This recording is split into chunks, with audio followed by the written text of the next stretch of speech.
My research paper focuses on the vilification of British General Charles Cornwallis. Well known in mainstream history, he is the unjust scapegoat of British failure in the American colonies and continually remembered for his surrender to Washington at Yorktown. After achieving some initial successes, he famously chased Continental General Nathanael Greene throughout the southern theater of the Revolutionary War in what would become known as the Race to the Dan, ultimately suffering massive losses in decisive battles, some of which he actually won, like Camden and Guilford Courthouse.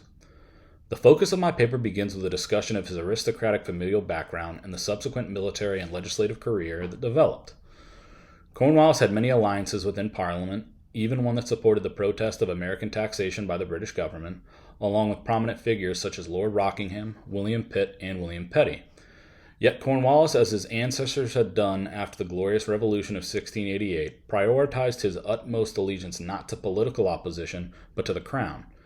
He was a dutiful servant of the crown both within Parliament and even more so in his devotion to the military, which he had always preferred to his bureaucratic responsibilities.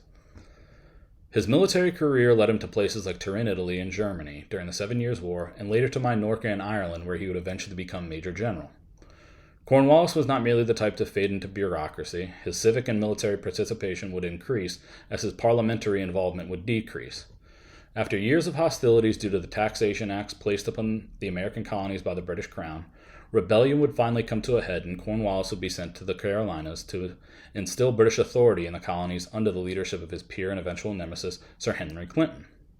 Clinton's stubbornness and ill temper made it impossible for Cornwallis to bring about effective administrative and strategic comprehensive change in the British Army. Surely Cornwallis made his own monumental mistakes, especially with Greene in North Carolina, but he was in fact a very astute general at the battles of Long Island, Brandywine, and Germantown before being transferred south in the hopes of appealing to a supposed loyalist majority. After achieving success in South Carolina at Charleston and Camden, Clinton ordered Cornwallis to stay on the offensive, yet this was proved to be fatal for the British in the colonies.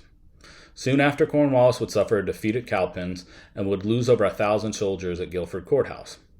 Once the fighting moved to Virginia, where Cornwallis and Clinton had hoped to gain control of the Chesapeake, the British would finally be subdued after Washington and the Continental Army, along with Comte de Grasse and the French Navy, cut all supply lines to the Virginia Peninsula, where Clinton had advised the British to control.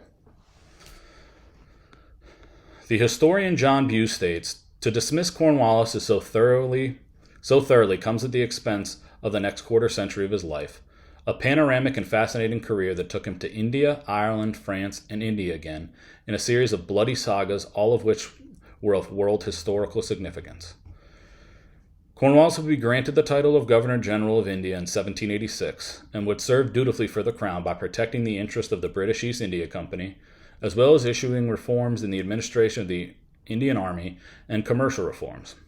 Some of his biggest reforms, however, would come in the form of judicial alterations, including the introduction of circuit courts and universal criminal and civil codes in what would become known as the Cornwallis Code. And although a member of the British aristocracy, he also attempted to effect change in lower parts of the caste system, including raising the wages. After leaving his positions in India in 1793, he would find himself appointed as the Commander-in-Chief of Ireland, where he would successfully defend British authority over the territory until his resignation in 1801. Under William Pitt, he would again be granted governorship over India in 1805, where he would die mere months later. Cornwallis' success for the empire greatly outweighed the missteps of the Southern Theater.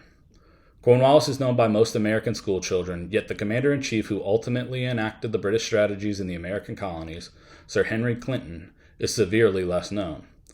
Although in the end an enemy of American independence and sovereignty, Cornwallis was a dutiful servant of his country, patriotic and loyal maybe to a fault, but rather undeserved in his unfortunate remembrance as a failure for the British Empire.